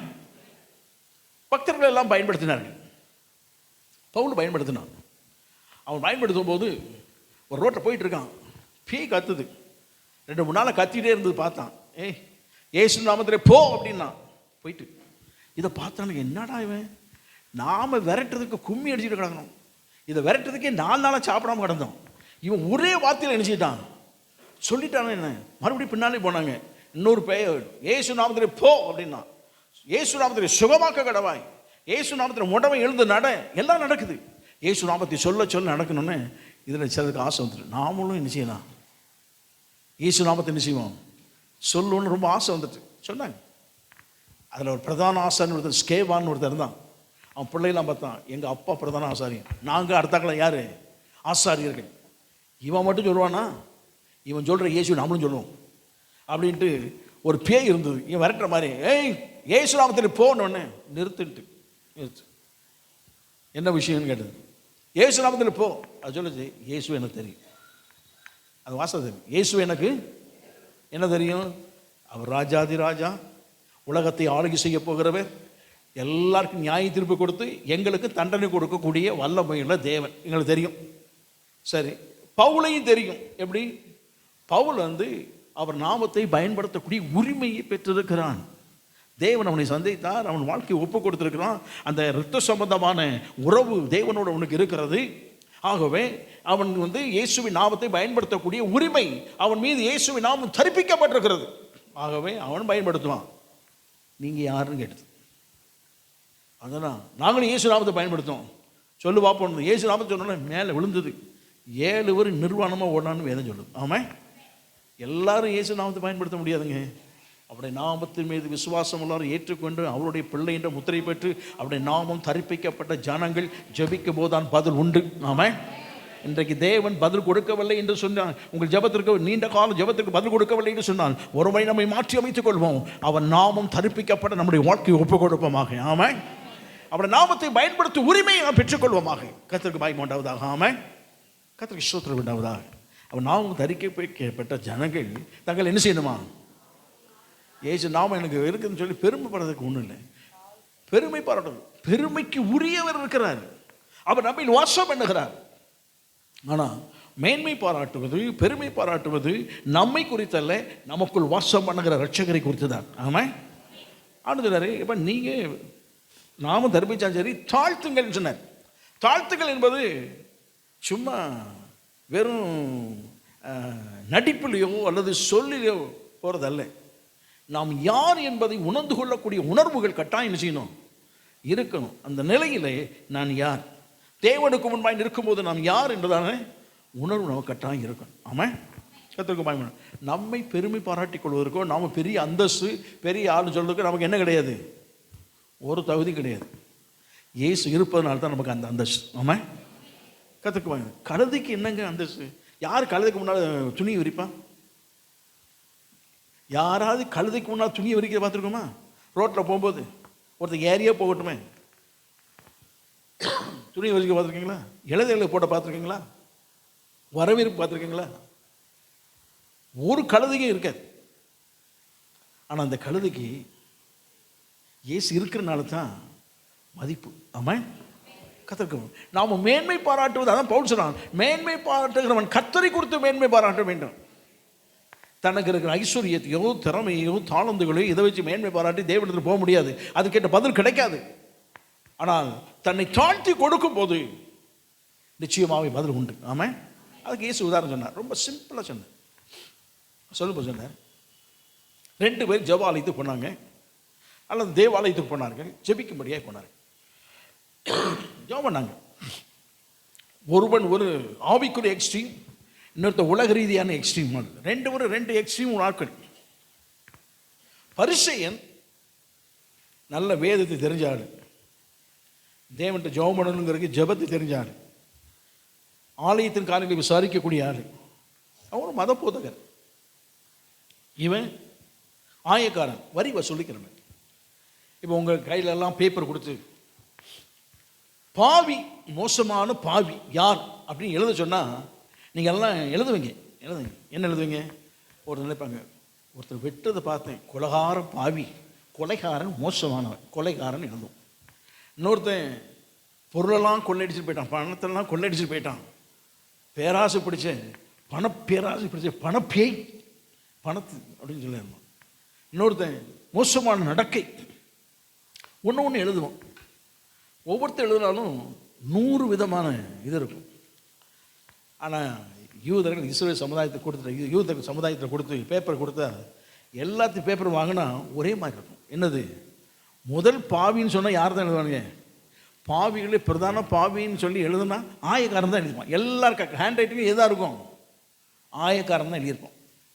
ஆயக்காரன் அப்படி பாவின்னு வச்சுருந்தாங்க. இவன் இந்த எக்ஸ்ட்ரீம். பரிசேயன் வந்து மார்க்கு, அவன் போகும்போது கும்பிடுவாங்க, வந்தனங்கள் செலுத்துவாங்க. எந்த இடத்துல இருந்தாலும் அவன் ஆட்களை கூட்டம் பார்த்தாலும் ஜெபம் பண்ண ஆரம்பிச்சிடுவான். அப்படி ஆள் 2 பேரும் போய் நின்று ஜெபம் பண்ணுறாங்க. ஜெபம் பண்ணும்போது நான் ஒரு கற்பனை பார்த்தேன். ஜெபம் பண்ணும்போது எப்படி பார்த்துருப்பான், இந்த ஆயக்காரன் திருட்டு பையன், மக்கள்கிட்ட கொள்ளை அடிக்கிறான், மோசமான ஆள், அவனை மாதிரி நான் இல்லைப்பா, முக்கிய சோத்திரம். நான் 2 நாள் உபவாசம் இருப்பேன். இவன் தின்ட்டு அலைவான். அதான் இவன் யார்? சாப்பிட்டு அலைகிறார். ஆண்டவரே, நான் 2 நாள் உபவாசம் இருக்கேன், எனக்கு கிடைப்பதெல்லாம் ஆண்டவருக்கு என்ன செய்வேன்? நான் கொடுப்பேன். இவன் மக்கள்கிட்ட கொள்ளையடிக்கிறாள். ஆண்டவரே, சுவிசேஷம் சொல்லணுமா? ஆண்டவர் இப்படி சொல்லணுமா? கடல் கடந்து கூட நான் போவேன். ஆண்டவரே, சுவிசேஷம் சொல்லுவேண்ணா. இவனா ஒரு காசுக்கு உதவாதவன் அப்படின்னு சொல்லிட்டு ஆண்டவரேன்னு சொல்லி இவன் ஜெபம் பண்ண ஆரம்பித்தான். இவன் ஜெபம் பண்ணுறான், கண்களை ஏறெடுக்க துணியாம, என் வாழ்க்கையே உமக்கு தெரியுங்க, சொல்லித்தான் தெரியணும் இல்லை. ஆண்டவரே, நான் பாவியான மனுஷன், என் மீது கிருபையாயிரும். ஆண்ட தூரத்தில் சொன்னார். பரிசேயன் அல்ல, இந்த ஆயக்காரனே தேவனுடைய பதிலை பெற்றுக்கொண்டவனாய் திரும்பி செல்கிறான். ஏன் அப்படின்னா, தேவ சமூகத்திலே தன்னை உணர்ந்து தன் வாழ்க்கையை அர்ப்பணித்து பாவி என்பதை உணர்ந்து கொள்வது, தன்னை உணர்ந்த நிலையில் எவன் தன்னை தாழ்த்தி ஜெபிக்கிறானோ அவனுக்கு தான் பதில் உண்டு. ஆமாம், ஆண்டவர் கேட்பது அதுதான். அப்போ தாழ்மை உள்ளவர்கள்லாம் வேதத்தை எடுத்தோன்னா நேரம் காணாது நமக்கு. இந்த பகுதியில் ஒரு பெரிய ஒரு ஜபம் என்று சொன்னால் ஒரு சமுத்திரம். ஜபம் என்னது? விதவிதமான பிரசங்கள்லாம் ஜபத்தில் இருக்குது. ஜபம்னு சொல்லிட்டு ஆரம்பித்து தலைப்பில் கொடுக்க ஆரம்பிச்சோன்னா காலங்கள் போதாது. எல்லாருக்கும் கேட்ட செய்தி அப்படின்னா ஜபத்தை பற்றி கட்டாயம் எல்லாரும் நினைச்சிருப்பாங்க, கேட்டுப்பான். கத்திற்கு வாங்கி மாட்டாதான் விதவிதமான செய்திலாம் இருக்குது. ஆனால் ஒட்டுமொத்தத்தில் எல்லாம் பார்த்தாலும் நம்முடைய ஜபத்திற்கு பதில் தேவன் கொடுக்க வேண்டும். ஆமாம், இன்னைக்கு ஜெபம் பண்ணோமே, கர்த்தர் நிச்சயமாய் பதில் கொடுக்க வேண்டும். தாழ்த்தி நம்ம ஜெபிப்போமா? ஆமாம், கர்த்தருக்கு பயம் வேண்டாவதாக அவர் ஜெபம் பண்ண. அவன் இந்த ப்ரேயர்லாம் பல விதமான ப்ரேயர் உண்டு. நோட்டபிள் ப்ரேயர், இதை குறிப்பிட்டு சொல்லக்கூடிய ப்ரேயர், இந்த ஜெபம்லாம் இருக்குது. லிட்டில் ப்ரேயர், ரொம்ப சின்ன ஜெபம். நீண்ட ஜெபம் இருக்குது. இன்னொன்று ஜெபம் என்னது? நீண்ட ஜெபம் செய்தால் தான் கர்த்தர் கேட்பாரு. சின்னதாக சொன்னால் என்ன செய்ய மாட்டார், கேட்க மாட்டார். அவருக்கு கேட்கணுங்கிறன்னா நம்முடைய உள்ளம் உண்மையாய் ஒத்துக்கொண்டு ஜெபம் பண்ணுறது சிறுதோ பெரியதோ கட்டாயம் கேட்பார். ஆமாம், நான் ஒரு ஆன்லைன் ப்ரேயர் போயிருந்தேன் சென்னை பட்டணத்தில். எப்போ ரசிக்கப்பட்ட புதுசு பாஸ்டர் ஜீவானந்த் தான் நடத்துகிறார். அன்றைக்கி ஒரு பிரசங்கியாக இருந்தார், அவரை கூட்டிகிட்டு போயிருக்கிறோம். என்ன சொன்னாங்க, அவரை கூட்டிகிட்டு ஒரு மிஷினரி அவரை கூட்டிகிட்டு போய் இந்த மீட்டிங் நைட்டு பிரசங்கம் பண்ணணும்னு சொல்கிறாங்க, கூப்பிட்டு போகணும். நானும் அவரை கூட்டிகிட்டு போயிட்டேன். பின்னால் உட்காந்துருக்கேன். ஜெபம் அப்படின்னு சொன்னோடனே ஒரு அம்மா வந்தது. என்ன பழி வாங்கணும்னு நினச்சதோ தெரியாது, என்ன அந்த மொத்தத்தில் யாரை பழி வாங்கணும்னு நினச்சதோ தெரியாது. இந்த ஆராதனைக்காய் ஜெபம் பண்ணுங்கன்னு சொன்னது தான். ஆரம்பித்து ஜெபம் முடியலை. 10 நிமிஷம் ஆச்சு, 15 நிமிஷம் ஆச்சு, 20 நிமிஷம் ஆச்சு. பாட்டு பாடினாங்க, முடிச்சிருவாங்கன்னு. பாட்டு பாடி முடித்த உடனே கர்த்தாவே நீ செய்யும் ஐயா அப்படின்னு சொல்லி ஆரம்பிச்சது. அடுத்த ஒரு 10 நிமிஷம் 3/4 மணி நேரம் ஜெபம் பண்ணி முடிச்சு. அதுவும் அந்த அம்மா ஒரு 2 பேர் போய் கையை பிடிச்சி இழுத்து ஜெபம் பண்ணி முடிச்சிருங்கம்மா காதுக்குள்ளே சொல்லி கடைசியில் அதை முடிச்சிட்டு. அப்போ தான் நினச்சேன், எந்த வெறியோடு வந்ததோ தெரியாது இந்த அம்மா. சரி, இதில் 2 பாட்டு பாடிட்டாங்க, நிறைய நேரம் வேஞ்சை தட்டிட்டாங்க. நான் என்ன சொல்கிறேன், இவ்வளோ ஜெபம் எதுக்காக ஜெபம் பண்ணாங்க? நேரம் போச்சு, 3/4 மணி நேரத்துக்கு போச்சு. ஏறக்குறைய 1 மணி நேரமே வச்சுக்கோங்க. ஜெபத்தினால என்ன பலன்? அவ்வளோ நேரம் ஜெபம் பண்ண என்ன பலன்? நெகேமியா நிற்கிறாங்க ராஜா முன்னால். அவன் பானபாத்திரக்காரன், வேதம் சொல்லுது பானபாத்திரக்காரன். பானபாத்திரக்காரன் அவன் முகம் ஒரு நாள் எப்படி இருக்கக்கூடாது, துக்கமாக இருக்கவே கூடாது. அவன் முகனுடைய கோணல் மானெல்லாம் ஒன்றாலும் வரக்கூடாது. சிரித்த முகத்தோடு ராஜா பார்க்கும்போது சிரித்த முகத்தோடு சந்தோஷமாக எப்போதும் எடுத்து கொடுக்குற பரிமாறக்கூடியது பரிமாறணும். அவன் முகம் மாறுபட்டதுன்னா ராஜா சந்தேகப்படுவான். ஏன்னா ராஜா சாப்பிட்றதுக்கெல்லாம் போய் அவன் என்ன செய்யணும், எல்லாம் வாங்கி அது முதல்ல இவன் தான் யாருன்னு எல்லாம் டேஸ்ட் பண்ணி நல்லா இருக்கான்னு முதல்ல டேஸ்ட் பண்ணணும். அதில் விஷம் கலந்துடக்கூடாது. கொஞ்சம் கொஞ்சமாக விஷம் கொடுக்க மாட்டாங்க, ஒரே சாட்டை அடுத்த நிமிஷம் செத்து போயிடும். அந்த மாதிரி தான் விஷம் வச்சுருப்பாங்க. ஆகவே எல்லோரும் செத்துருவாங்க அப்படிங்கிறதுக்காக அதுக்கு டெஸ்ட் பண்ணுறதுக்குன்னு ஆள் வச்சுருப்பான். பானை பாத்திரக்காரன் எப்போ உயிர் போகுதுன்னு என்ன செய்யாது, தெரியாது. அதான் சாப்பிடணும். அன்னைக்கு அவன் கொண்டு வந்து கொடுக்குறான். ராஜாத்தையும் உட்காந்துருக்குறாங்க. அவன் பார்க்குறான். ராஜா சொல்கிறார், நெகேமியா என்னப்பா உன் முகம் இப்படி ஒரு நாள் இருக்காதே, இன்றைக்கி நான் ஒரு மாதிரி இருக்கிறேன். சந்தேகத்தை கொண்டு வந்துடும். அவன் சாப்பிட்டு காமிச்சாலும் சந்தேகம் வந்துடும். வேறு பக்கமாக எடுத்துட்டானோ அப்படிங்கிற சந்தேகம்லாம் நினைச்சிடும் வந்துடும். ஆனால் அவன் சொல்கிறான், கண்டுபிடிச்சிட்டான், எப்பா இது உன்னுடைய வெளித்தோற்றமான பிரச்சனை இல்லை. நிறைய பேருடைய வாழ்க்கையில் வெளித்தோற்றம் பிரச்சனை இல்லைங்க. வெளியே நல்லா தான் இருக்கும், நல்ல உடை உடுத்திருக்கிறோம், நல்ல சந்தோஷமாக வரணும், உட்காந்துருக்கீங்க சந்தோஷமாக இருக்கீங்க. ஆனால் உள்ளே இருக்கு பாருங்க, ஏதோ தாங்கிக் கொள்ள முடியாத ஒரு வேதனை உள்ளே இருக்குது. அது பிரதிபலிப்பு முகத்தில் வந்துருச்சு. அதான் இது மனதின் துக்கமே ஒழிய வேறு ஒன்றும் இல்லை. ஆகவே பிரச்சனை சொல்லு அப்படின்னா, அதான் என்னோட தேசம் தீக்கிரையாக்கப்பட்டு மறுபடியும் கட்டப்பட முடியாமல் இன்னும் அப்படியே இருக்குது. எனக்கு பார்க்கறதுக்கு போனால் போதும் அப்படின்னு சொல்லியிருக்கிறவன் அந்த ஒரு நிமிஷத்தில் அப்படியே அவன் கேட்டுக்கிட்டு இருக்கான், போகணுமா வேண்டாமான்னு விடுமுறை கூட கேட்கல, பார்க்க போகணும்னு நினச்சிக்கிட்டு இருக்கேங்கிற மாதிரி சொல்லும்போது அந்த ஒரு நிமிடம் பரலோகத்தின் தேவனை நோக்கி அவ்வளோதாங்க இருக்கு. பதில் வந்துட்டுங்க. பரலோகம் தேவனை நோக்கி நினைச்சானா என்ன ஜெபம் பண்ணான்னு சொல்ல, ஆண்டவனே நீ தந்தா தாப்பா நல்லாயிருக்கும், இன்னைக்கு இல்லைன்னா உங்க அழுதுகிட்டுலாம் இருக்கல. அவர் முன்னால் தேவன் நோக்கி கூப்பிட்டான். அடுத்த செகண்ட் பதில் என்ன செய்தது? ராஜனார் எவ்வளோ நாள் வேணும் உனக்கு? அடுத்த கேள்வியே என்னது? இவன் லீவு, அவன் பெரிய ஒரு பொசிஷனில் இருக்கிறான். எப்போ நீ போனேன்னா இந்த இடத்துக்கு இன்னொருத்தர் என்ன செய்ய முடியாது, சீக்கிரம் போட முடியாது, 1 வாரம் ஆகும். நீ என்ன செய், அப்ளிகேஷனை கொடு, 1 வாரம் கழித்து உனக்கு சேங்ஷன் பண்ணுறேன், நீ அதுக்கேற்ற ஆளை வச்சுட்டு போ அப்படின்னு சொல்லி 1 வாரம் 2 வாரம் ஆகும். ஆனால் உடனடியாகவே ஒரு பதில் கிடச்சிது. நீ போ. எங்கே போகணும் நீ போகிறது? அதோடு அவன் ரிக்வஸ்ட் பண்ணான், நான் போகும்போது எனக்கு அதிகாரிகிட்டலாம் தயவு கிடைக்கணும், லெட்டர் கொடுத்துருங்கண்ணா. அதையும் கொடுத்தான். ஒரு சின்ன ஒரு எத்தனை செகண்டில் ஜெபம் பண்ணான்னு தெரியாது. நம்முடைய தேவன் நம்முடைய வாழ்க்கையில் ஒரு சிறிய ஜெபத்திற்கு உடனடியாக பதில் கொடுக்கக்கூடிய வல்லமை தேவன். ஆமாம், சில ஜெபத்துக்கு உடனடியாக கொடுப்பேன், சில ஜெபத்துக்கு கொடுக்க மாட்டேன் போல தெரியும். நீடித்த காலமாக இருக்கும். தேவ திட்டம், தேவ சித்தம்னு ஒன்று இருக்குது. அந்த காலகட்டத்தில் தேவன் பதில் கொடுப்பார் அவர். ஆமாம், கர்த்தருக்கு மகிமை உண்டாவதாக. சிலது போராடி பார்க்குறோம் ஜெபம் வரமாட்டேங்குது. ஜான் முல்லருடைய வாழ்க்கையில் அப்படிதான். ஒரு 5 பேருக்காக ஜெபம் பண்ணார். ஆண்டவரே இந்த 5 பேர் நீ ஜெபம் பண்ணி ஆண்டவரே எப்படியா ரட்சித்துருவியா அப்படின்னு சொல்ல ஒவ்வொரு ஆள் ரட்சிக்கப்பட்டாங்க. ஒரே ஒருத்தர் ரட்சிக்கவே படல. அவர் சாகும்போது கூட ஜெபம் பண்ணார், ஐயா இவர் ரட்சிக்கப்பட மாட்டானா அப்படின்னு. செத்துட்டார். கல்லறைக்கு வந்த ஆள் ரட்சிக்கப்பட்டான். அவர் அடக்காரவனுக்கு வந்தவன் நினைச்சிட்டான். அவர் 50 ஆண்டு கால ஊழியத்தில் 50 ஆண்டு காலம் அவனுக்கு ஜெபம் பண்ணிருக்காரு. அவன் கொடுத்த ரட்சிக்கப்படுவதற்கு எத்தனை காலம் ஆச்சு? சில வேளைகளில் சில காரியங்களை தேவனுடைய காரியங்கள் புரிந்து கொள்ள முடியும். சில பதில் ஒரு கிடைக்காத போல தெரியும். ஆனால் ஜெபம் ஒரு நாள் புறக்கணிக்கப்படுவதில்லை. எளியவன் என்றைக்கு மறக்கப்படுவதில்லை. சிறுமைப்பட்டவருடைய வேண்டுதல், அவருடைய ஜெபம் ஒரு நாள் புறக்கணிக்கப்படுவதில்லை, அற்பமாக எண்ணப்படுவதில்லை. எல்லாருடைய ஜெபத்தையும் கர்த்தர் அருமையாக எண்ணி வைத்திருக்கிறார். நாம் ஜெபித்த எல்லா ஜெபத்திற்கும் பதில் உண்டு. ஆமாம், கர்த்தருக்கு பயமுண்டாவது. ஜான்மனுடைய வாழ்க்கையில் ரொம்ப அவர் ஏதோ ஒரு வேலை பார்த்து இருந்தவர். அவர் தேவன் அவரை சந்தித்தார், ஊழியத்துக்கு அழைச்சிட்டார். அவருக்கு ஒரு வாஞ்சை, மிஷனரியாக போயிடணும். மிஷனரியாக போகணும்னு சொல்லி ஒரு அதுக்கு தியாலஜி காலேஜ் மாதிரி எனக்கு மிஷனரி பள்ளி இருக்கு போல். போய் அங்கே போய் படிக்க ஆரம்பிச்சிட்டார். பட்டம்லாம் வாங்கியாச்சு, சந்தோஷமாக வந்தார். சர்ச்சில் வந்து நான் மிஷனரியாக போகிறேன், பட்டம் வாங்கியாச்சுன்னு பட்டத்தை காமிச்சார். அவங்க தூக்கி பட்டத்தை அப்படி வச்சுட்டு, இவன் வேலையை பார்ப்போம், இதுக்கெல்லாம் சரியான ஆள் கிடையாதுன்ட்டாங்க. பயங்கர கோபம் ஒரு பக்கம் வருத்தம். என்ன ஆண்டவரே அப்படின்னு சொல்லி, நான் எங்கே போகணும் மிஷனரி, நீ என்னை அனுப்புன்னு சொல்லி ஒரு வருஷம் ஜெபம் பண்ணார். பாருங்க, மிஷனரியாக போகணுங்கிறதுக்கு எத்தனை வருஷம் ஜெபம் பண்ணார்? போராடி போராடி ஜெபம் பண்ணார். ஒரு வருஷம் ஜெபம் பண்ணார். ஆண்டவர் சொன்னார், ஏன் அந்த ஊருக்கு போப்பா அப்படின்னாரு. ரொம்ப சந்தோஷம். ஊருக்கு புறப்பட்டார். புறப்பட்டா அங்கே ஒரு சர்ச்சு இருக்குது. இது மாதிரி வரும்போது ஒரு சர்ச்சு இருந்திருக்கு. அங்கே 6வது நடக்கு. எட்டி பார்த்தாரு. சரி, போய் உட்கார்ந்த உடனே புதுசாக ஆள் வந்திருக்கு அப்படிங்கிற மாதிரி, வாங்க உட்காருங்க, என்ன என்ன விஷயம்னு. நான் ஒரு மிஷனரி பண்ணி செய்கிறேன், இந்த ஊருக்கு ஆண்டவர் என்ன போன்னு சொன்னார். ரொம்ப சந்தோஷம். ஏன்னு கேட்டால், போன வாரம் தான் எங்கள் பாச ஊரை விட்டே போயிட்டார். ஒரு மாதிரி பார்க்குறீங்க. அது சொல்லுங்க, போன வாரம் தான் எங்கள் பாஸ்டர் நினச்சிட்டாரு, ஊரை விட்டே போயிட்டார். இந்த வாரம் நீங்கள் நினச்சிட்டீங்க, நீங்கள் பாஸ்டாகவே இருங்க. உடனே அங்கீகாரம் கொடுத்தாங்க. அவரும் ரொம்ப சந்தோஷம். சந்தோஷம்னா சர்ச்சில் பிரசவம் பண்ணுறாரு.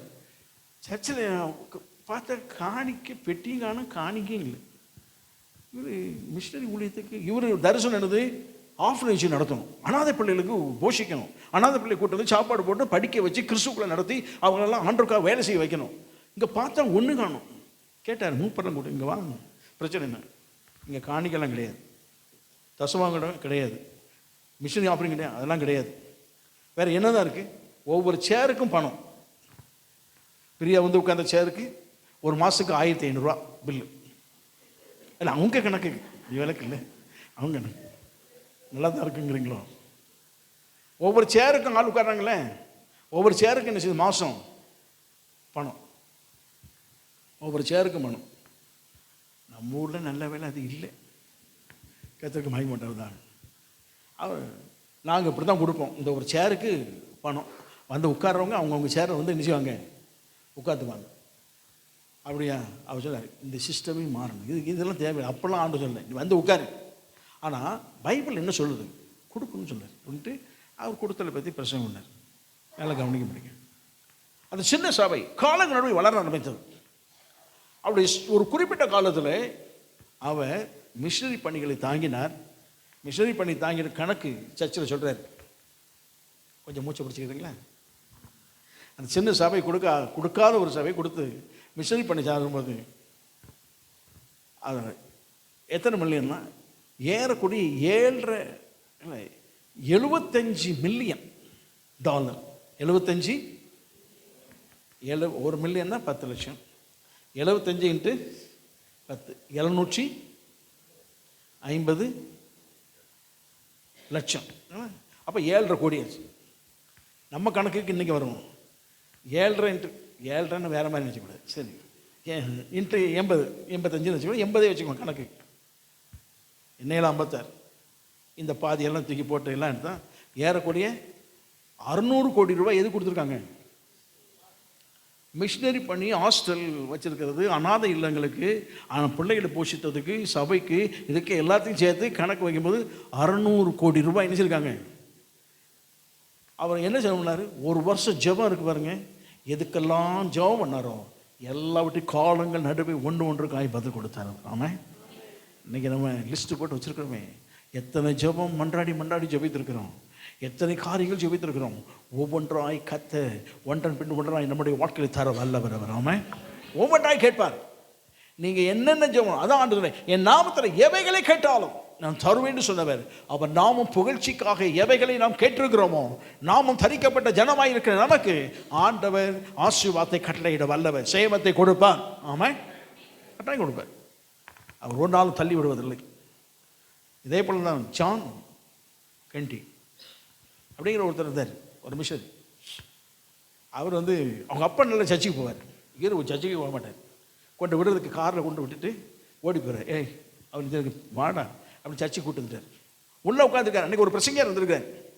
பிரசங்கியார் வந்து பிரசங்கம் பண்ணும்போது கையை நீட்டிட்டு அவன் முன்னால் கையை நீட்டி, நீ ஆண்டவருக்கு தேவை, நீ எங்கே போகாத, உன்னை நான் நேசிக்கிறேன், நீ ஆண்டவருக்கு தேவை. இல்லைடா நம்மளை பார்த்து சொல்கிறேன்ட்டு எந்திரிச்சு ஓடி போயிட்டார். சர்ச்சை விட்டே ஓடிட்டார். அடுத்த சர்ச்சுக்கு போயிட்டார். ஆராதனை பங்கு பெறணும், சரி நம்ம அப்பா பெற வந்தால் கூப்பிடுவோம், அடுத்த சர்ச்சுக்கு போயிரு, நம்மளை பார்த்து கூப்பிட்றான்ட்டு அடுத்த சர்ச்சுக்கு போய் உட்காந்தா அங்கே பிரசங்கியார் நினைச்சார். பேசிகிட்டு இருந்தவர் அவனை பார்த்து, நீ ஆண்டவருக்கு தேவை கத்த சொல்கிறான்னு தலையை சொல்லி, என்னடா இது பெரிய பிரச்சனையாக போச்சு, ரெண்டு பேரும் சொல்லி வச்சுருப்பாங்களோ அப்படிங்கிற லெவலுக்கு வந்தார். நிறைய அப்படி தான் நடக்கிற மாதிரி தெரியும். அப்படிலாம் சொல்லி வைக்க மாட்டாங்க. சொல்லி வைக்க மாதிரி இருந்தது. பயந்துட்டார். உடனே அடுத்த ஸ்டெப் இன்னொரு சர்ச்சுக்கு போனார். அங்கேயும் சொல்கிறார், நீ ஆண்டவருக்கு. அடுத்த வாரம் வேற ஒரு சர்ச்சுக்கு போனார். அவரும் இந்த சர்ச்சு இல்லாமல் வேற ஒரு சர்ச்சு, இவனு ரெண்டு பாஸ்டர் இவனும் ஒருத்தர் பார்த்துருக்க கூடாதுங்கிற மாதிரி நினச்சிட்டு வேறு சர்ச்சு பண்ணார். அங்கேயும் அவர் அதான் சொன்னார். ஏன்னா சொல்கிறவர் ஒருத்தர் இல்லை, நீ தான் வேணும்னே நேரம் அப்பாட்ட வந்துரு. எங்கே போனாலும் இதே வார்த்தை தான் வருது. அவர் சொன்னார், உண்மைதான்ப்பா, நீ ஆண்டவருக்கு தேவை போல, நீ ஒப்பு கொடுனார். தன் வாழ்க்கையை ஒப்பு கொடுத்தார். ஒப்பு கொடுத்து ரசிக்கப்பட்டார். அவருக்கு ஒரு வாஞ்சி, நான் ஆண்டவருக்கு ஊழியம் செய்யணும். ஊழியத்துக்கு அழைத்தார். மிஷனரியாக போகணும். அப்போ சொன்னார், நான் போகிறேன் ஆண்டவர் பசிபிக் கடல், அந்த பசிபிக் ஓஷன் பக்கம் ஒரு பசிபிக் ஐலாண்டு ஒன்று காமிக்கிறாரு, நான் போகிறேன். தனியாலாம் போகாத, மேரேஜ் பண்ணி அனுப்பிட்டார். ரெண்டு பேரும் வந்தாங்க, ஊழியம் செய்தாங்க. அந்த ஊரா நரமாம்ச பச்சினிகள், ஆளை பார்த்தா நினைச்சிருவானுங்க, சாப்பிட்ருவானுங்க. இவங்க போனால் என்னமோ சாப்பிடலை. ஆனால் அந்த ஊரில் இருந்தாங்க, ஒரு குடிசை வீடை போட்டு, நல்லா வாழ்ந்தவங்க குடிசை வீடை போட்டு உள்ளே இருக்கிறாங்க. வந்த போட்டெல்லாம் அங்கே நிற்கிது. அவசரம் இருந்துச்செல்லாம் ஓடி போயிடலாங்க மாதிரி போட்டில் வச்சுருந்தாங்க. ஆனால் அந்த ஊரில் இயேசுவை பற்றி சொல்லி பார்க்குறாங்க, ஒன்றும் தெரியலை. குழந்தை பிறந்தது. கொஞ்ச நாள் ஆன உடனே நல்லா ஊழியம் செய்து பார்க்குறாங்க, ஊழியம் செய்துகிட்டே இருக்காங்க. கொஞ்ச நாள் ஆச்சு, குழந்தை இறந்துச்சு. குழந்தை இறந்த உடனே ரொம்ப வருத்தம். குழந்தை புதைச்சிட்டு நைட்டு 2 நாள் அப்படி தான் உட்காந்துருக்காங்க. ஏன் அப்படின்னா, புதைச்ச குழந்தை என்ன செய்வானுங்க, தோண்டி பிரேயத்தை எடுத்து சாப்பிட்ருவானுங்க. அந்த மாதிரி ஆட்கள் அவனுங்க. அதுக்கு பயந்து போய் இருந்தாங்க. ஒரு 4 நாள் ஆனவுடனே தான். இதே போல் கொஞ்ச நாள் ஆனவுடனே மனைவிக்கு பிள்ளை இறந்ததுக்கும் ஊழியத்தில் இப்படி இருக்குது, இவனை பார்த்தா இருக்க, அது அந்த இதிலே செத்துருச்சு. அது செத்துனா அந்த பிள்ளைக்கு தோன்றின கை இந்த மனைவிக்கும் குழியை தோன்றி புதைச்சிட்டு ஆண்டு கேட்காரு, இதுக்கு தான் கூப்பிட்டு வந்தீரா, நீ தான் என்ன கூப்பிட்டு வந்தீரா இல்லையா? ரொம்ப அழுக. நைட்டெல்லாம் அங்கே தான் உட்காந்துருக்காரு. நரச மாம்ச பச்சனைக்கு இவனை வந்து தின்னுபிடுவானுங்க அப்படின்ட்டு உட்காந்து அழுறாரு. கத்தருக்கு பயப்படாத, தனியாக போய் உட்காந்து அழுறாரு. ஆட்டோ கேட்டார், நீயா இந்த பசிபிக் ஓஷன் இந்த ஐலாண்டுக்கு வந்தியா? நான் அனுப்பி வந்தேன். நீ தானே சொன்னார், நீ சொல்ல போய் தான் நான் வந்தேன்.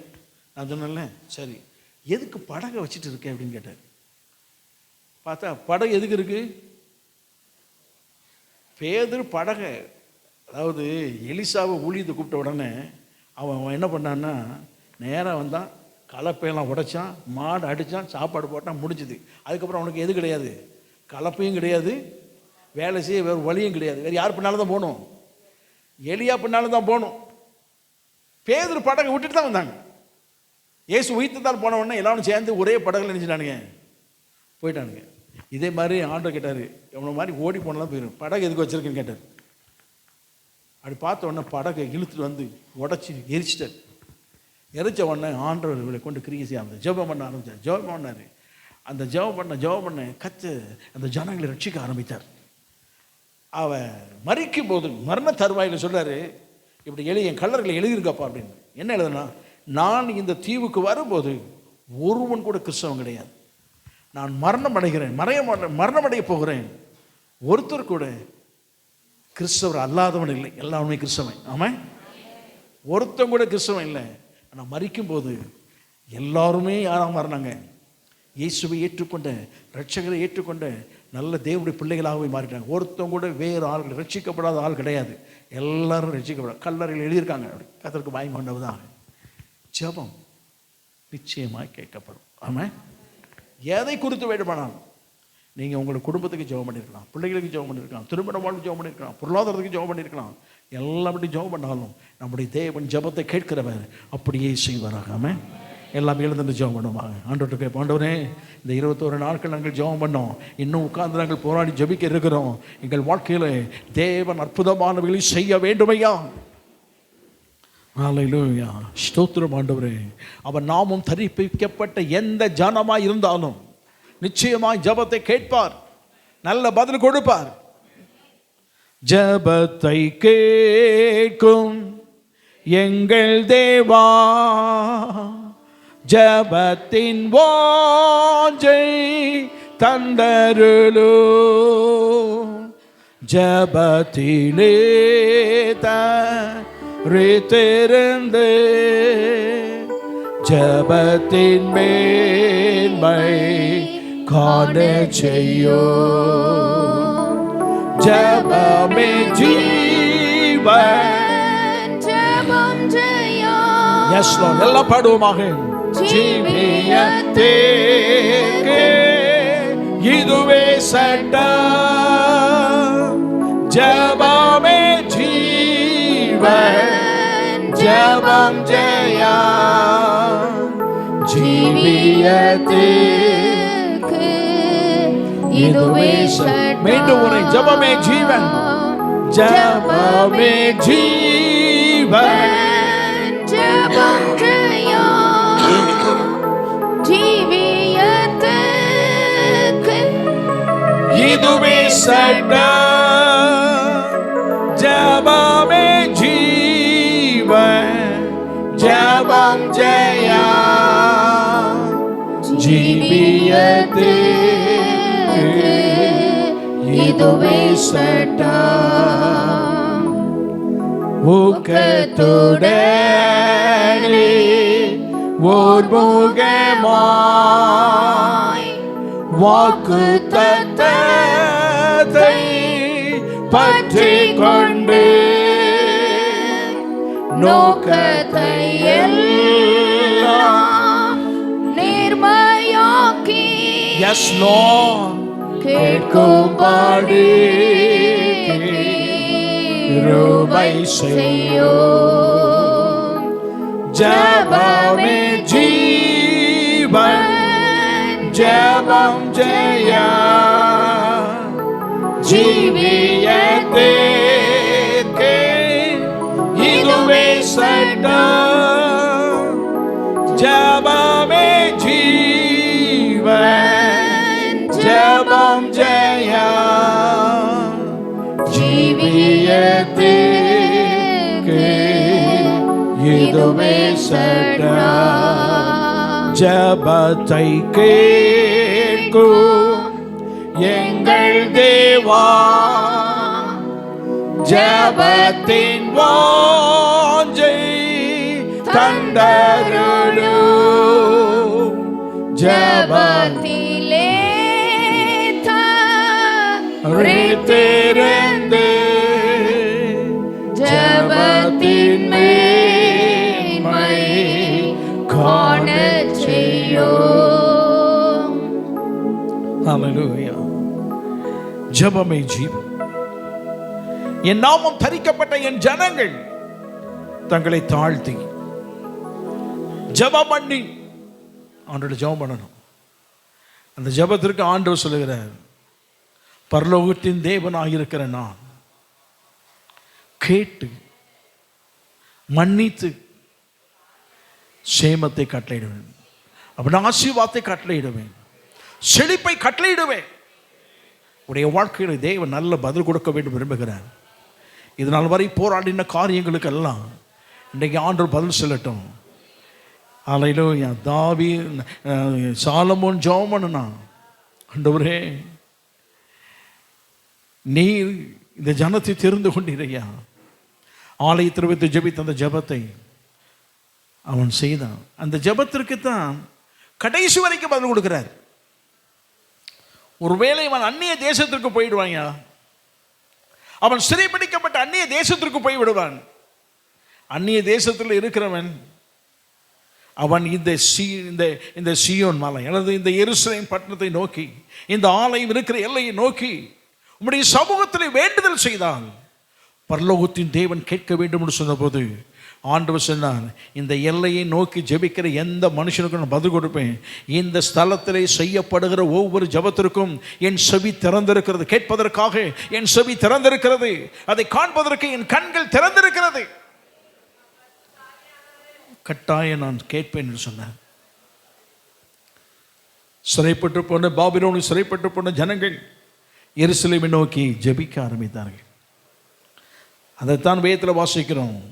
தானியேல் வழக்கம் போல பலகணியை திறந்து முழங்கால் படியிட்டு பரலோகத்தின் தேவனை நோக்கி அவன் மன்றாடினான். அவங்கெல்லாம் எருசலேமுக்கு நேராக கதவை திறந்து வச்சு ஜெபம் பண்ணுவாங்க. தூர எல்லை இருந்தால் எருசலேம் இருக்கிற பகுதியை நோக்கி ஜெபம் பண்ணுவார்கள். எங்கள் தேவன் அங்கே வாசம் பண்ணின ஆலயம் ஒன்று இருக்கிறது. அந்த ஆலயமே இல்லை, ஆனாலும் அந்த வாக்கு தத்துவத்தின்படி அவங்க ஜெபம் பண்ணுவாங்க. அவங்க சொல்லிக் கொடுத்ததுபடி, சிறு பிள்ளைக்கு சொல்லிக் கொடுத்ததுபடி ஜெபம் பண்ணுவாங்க. ஏற்கனவே கர்த்தர் சொன்னார் அல்லவா, ஜெபம் பண்ணால் நான் செய்வேன்னு சொல்லி. வாக்கு தத்துவத்தில் உண்மை உள்ளவர், என் நாமத்தினால் எவைகளை கேட்டாலும் தரும் என்று நமக்கு வாக்களித்தவர், நிச்சயமாகவே உங்கள் ஜெபத்திற்கு தேவன் பதில் கொடுப்பார். அல்லேலூயா. பதில் கொடுக்கும் தேவனிடத்திலே நம்மை ஒரு விசை தாழ்த்தி கொடுப்போமாக. அல்லேலூயா. Praise the Lord. ஹல்லேலூயா. அற்புதமான தேவனுக்கு நன்றி. ஹல்லேலூயா. நல்ல தேவனுக்கு நன்றி, நல்ல தேவனுக்கு நன்றி. ஹல்லேலூயா. பிரதர் ஸ்டீவன் ஜெபிக்கப்பட்டு கேட்கிறேன். Praise the Lord. ஸ்தோத்திரிக்கிறோம். கிருபையும் இரக்கமும் பரிசுத்தமும் நிறைந்த எங்கள் அன்பின் பரலோக தகப்பனே, உம்மை மனதார ஸ்தோத்திரிக்கிறோம், துதிக்கிறோம் ராஜா. கர்த்தர் தந்த நல்ல ஆராதனை வேலைக்காக தேவனே, செய்தி பகுதிக்காக உமக்கு நன்றி செலுத்துகிறோம். தேவனே அப்பா, போதகர் மூலமாய் ஆண்டவரே அப்பா ஜெபத்தின் மகத்துவங்களை அப்பா உம்முடைய நாமம் எங்கள் மேல் தரிக்கப்பட்டிருக்கிறதுங்கிற சத்தியத்தையும் ஆண்டவரே தாழ்மைப்படுவதன் தேவன அவசியத்தையும் போதகர் மூலமாய் கற்றுக் கொடுத்திருக்கிறீர். ஆண்டவரே, இந்த 21 நாட்கள் ஆண்டவரே உம்முடைய பிள்ளைகளாகிய தேவனே தேவ ஜனம் இந்த ஸ்தலத்திற்கு வந்து ஆண்டவரே அப்பா ஏறெடுத்த ஜெபங்கள், தேவனே அப்பா விட்ட கண்ணீர், சிந்தின கண்ணீர் எல்லாவற்றையும் தேவ சமூகத்திலே ஆண்டவரே நீர் கேட்டிருக்கிறீர். ஆண்டவரே அப்பா, அழுது கொண்டு செய்யப்படும் ஜெபம் உயர்ந்த ஸ்தானங்களிலே கேட்கப்படும் என்ற வார்த்தையின்படி ஆண்டவரே உம்முடைய சமூகத்திலே உம்முடைய பிள்ளைகளாக எங்களது ஒவ்வொருவரின் ஜெபமும் வந்து ஏறி இருக்கிறதற்காக உமக்கு நன்றி செலுத்துகிறோம். ஹல்லேலூயா. கர்த்தர் சீயோனுக்கு தயவு செய்யும் காலமும் அதற்கு குறித்த நேரமும் வந்தது. சொல்லப்பட்ட வார்த்தையின்படி அந்த 21 நாள் ஜெபம் முடிகிற பொழுது ஆண்டவரே ஏறெடுக்கப்பட்ட எல்லா ஜெபங்களுக்கும் பதில் வருகிறதற்காக உமக்கு ஸ்தோத்திரம். கர்த்தர் ஆசீர்வதித்திருக்கிறீர், அதை திருப்ப ஒருவராலும் கூடாது. ஆண்டவரே ஹல்லேலூயா. கரத்தை நீட்டி இருக்கிறீர், அதை மடக்க ஒருவராலும் கூடாது. ஆண்டவரே ஹல்லேலூயா. வந்த உம்முடைய பிள்ளைகள் ஒவ்வொருவரும் தேவ தொடுதலை பெற்றுக்கொண்டு, தேவ விடுதலையை பெற்றுக்கொண்டு, தேவ ஆசீர்வாதத்தை பெற்றுக்கொண்டு, தேவ சமாதானத்தோட கடந்து செல்ல கர்த்தர் எங்கள் ஒவ்வொருவருக்கும் தயவும் கிருபையும் தருவீராக.